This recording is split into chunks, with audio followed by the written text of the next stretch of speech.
అక్షయ్ అయితే అవనిని "ఏమైంది అవని? ఎందుకు అంత టెన్షన్ పడుతున్నావు? అసలు ఫోన్‌లో ఏముంది?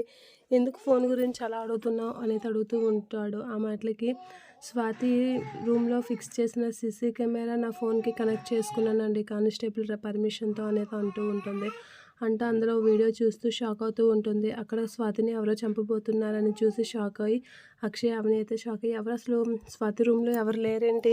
తన రూమ్‌లో ఎవరో వచ్చి చంపుతున్నారు అని చెప్పేసైతే అంటూ హాస్పిటల్‌కి ఫోన్ చేయి అవని, అలాగైతే అక్కడికెళ్ళి ఇచ్చేస్తారని అయితే అంటూ ఉంటాడు అక్షయ్. ఆ మాటలకి అవని అయితే ఫోన్ తీసి హాస్పిటల్‌కి ఫోన్ చేస్తూ ఉంటుంది. అలా ఫోన్ చేస్తూ అలాగా రూమ్‌లో ఎవరో తనని చంపబోతున్నారు అని అయితే చెప్తూ ఉంటుంది. ఆ మాటలకి "లేదు మేడం ఇక్కడ చాలా సెక్యూరిటీ ఉంది. ఎవరు లోపలికి రాలేదు" అనంటే, "లేదు మేడం వచ్చారు చూడండి" అనేది అనేసరికి "సరే మేడం వెళ్తాము" అని చెప్పేసి అయితే వాళ్ళు వెళ్తూ ఉంటారు.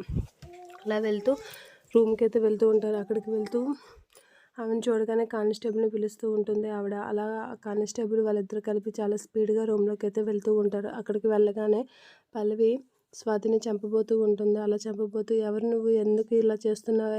ఒగ్గు ఒగ్గు" అని చెప్పేసైతే వాళ్ళు తన్ని పట్టుకోవడానికైతే ట్రై చేస్తూ ఉంటారు. అలా ట్రై చేస్తూ వాళ్ళ దగ్గర నుంచి అయితే పల్లవి తప్పించుకొని వెళ్ళిపోతూ ఉంటుంది. అలా తప్పించుకొని వెళ్ళిపోతూ స్పీడ్‌గా బయటికైతే పారిపోతూ ఉంటుంది. ఎవరికీ కనబడకుండా అయితే పల్లవి అక్కడి నుంచి అయితే వెళ్ళిపోతూ ఉంటుంది.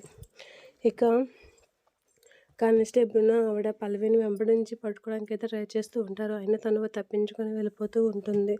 అలా వెళ్ళిపోతూ తప్పించుకుంటుంది. ఇక అవని వాళ్ళైతే అదంతా చూసి షాక్ అవుతూ ఉంటారు. అసలు ఎవరికి అవసరం స్వాతిని చంపవలసినంత అవసరం అయితే షాకే చూస్తూ ఉండిపోతారు.